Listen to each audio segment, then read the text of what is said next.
এ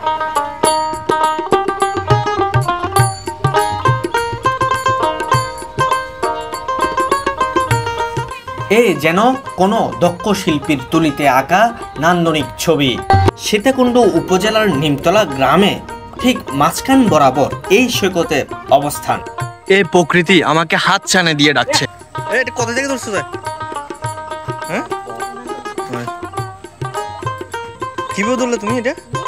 কিভাবে জালে ঢুকছে না? আকিলপুর সমুদ্র সৈকতের মেঠোপথ ধরে হেঁটে যেতে এই গ্রামের চিত্র একেবারেই অন্যরকম।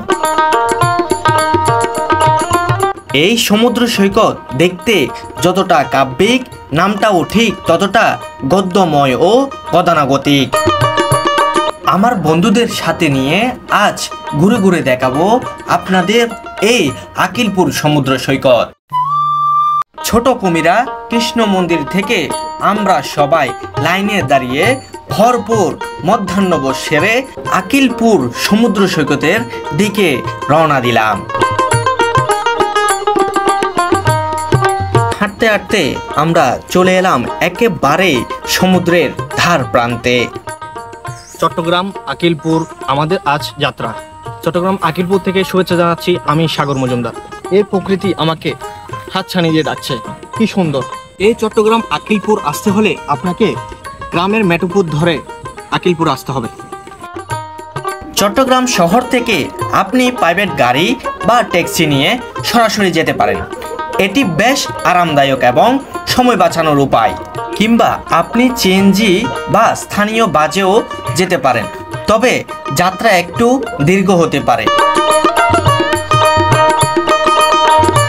এই গ্রামের মেঠোপথ ধরে আপনি যতদূর যাবেন ততদূর পর্যন্ত মনোমুগ্ধকর প্রকৃতি একেবারে মন ছুঁয়ে যাবে।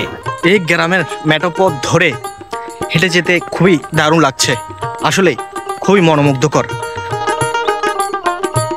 আকিলপুর সমুদ্র সৈকত চট্টগ্রামের এক সুন্দর ও শান্তিপূর্ণ স্থান, যেখানে প্রকৃতির অপূর্ব সৌন্দর্য মনোমুগ্ধকর।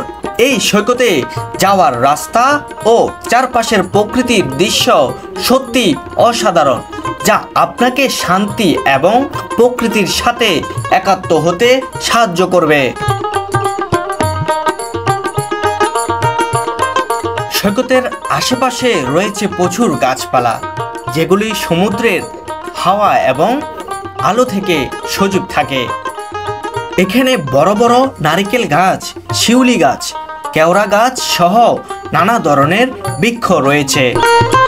সূর্যের সোনালী কিরণ যখন প্রকৃতির মধ্যে প্রতিফলিত হয় তখন বিশেষ এক দৃষ্টি আকর্ষণ করে।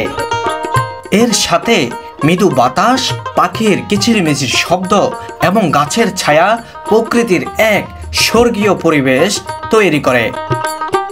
আকিলপুর সমুদ্র সৈকতে এগিয়ে যাওয়ার সময় চারপাশের সবুজ শ্যামলের অজস্র সারি সারি গাছ আমাকে একেবারেই মুগ্ধ করে তোলে। সৈকতের পাশ দিয়ে অনেক স্থানীয় গাছের সারি রয়েছে, যেগুলি সমুদ্রের লবণাক্ত পরিবেশে বেড়ে উঠেছে। এর মধ্যে রয়েছে কেওড়া গাছ, হিজল গাছ এবং বিভিন্ন ধরনের উদ্ভিদ, যা সৈকতকে আরো সুন্দর করে তোলে। বোট রাইডিংও আছে, আপনি নিঃসন্দেহে বোট রাইডিং করতে পারবেন। দুপুরের পর সূর্য যখন পশ্চিম দিকে চলে আসে, আকিলপুর সমুদ্র সৈকতে সূর্যাস্তর দৃশ্য অত্যন্ত মনোমুগ্ধকর হয়ে ওঠে। এই গ্রামের মানুষ প্রাচীন প্রথা এখনো ধরে রেখেছে। জ্বালানি হিসেবে তারা ব্যবহার করে গরুর মল।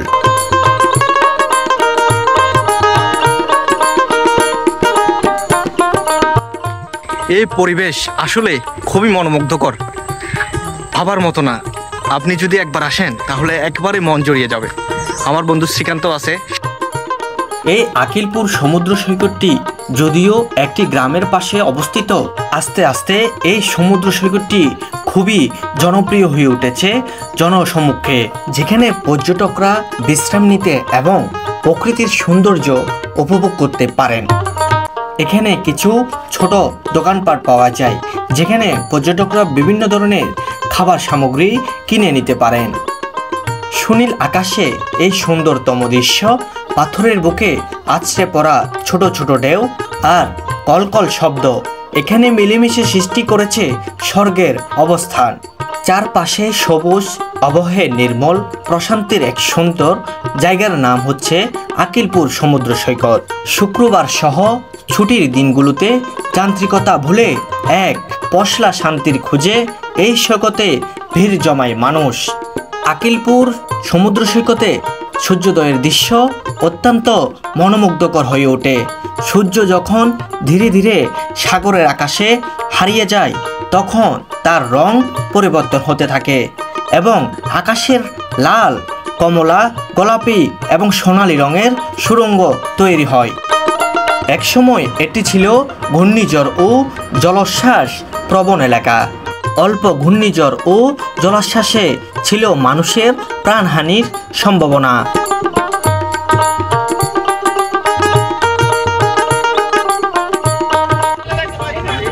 এ আকিলপুর সি বিচে আমার প্রথম পরিদর্শন। অনেকদিন যাবৎ ধরে আমার যারা ভিডিও দেখতেছে তারা বলতেছিল যে আকিলপুর সি বিচের ভিডিও করার জন্য।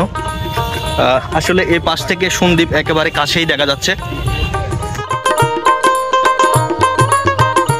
আকিলপুর সমুদ্র সৈকত এলাকায় রয়েছে বিশ্রামের ব্যবস্থা, রয়েছে দোকানপাট ও শৌচাগারের ব্যবস্থা। ফলে দিন দিন ভ্রমণ পিপাসু মানুষের কাছে জনপ্রিয় হয়ে উঠেছে এলাকাটি। চট্টগ্রাম আকিলপুর সি বিচ আসলে প্রকৃতি মায়া রাজ্য। এখানে আসলে একেবারে মন জড়িয়ে যাবে সত্যি।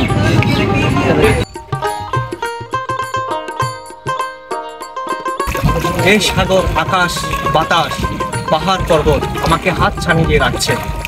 এই যেন সুন্দরের মহত্ব।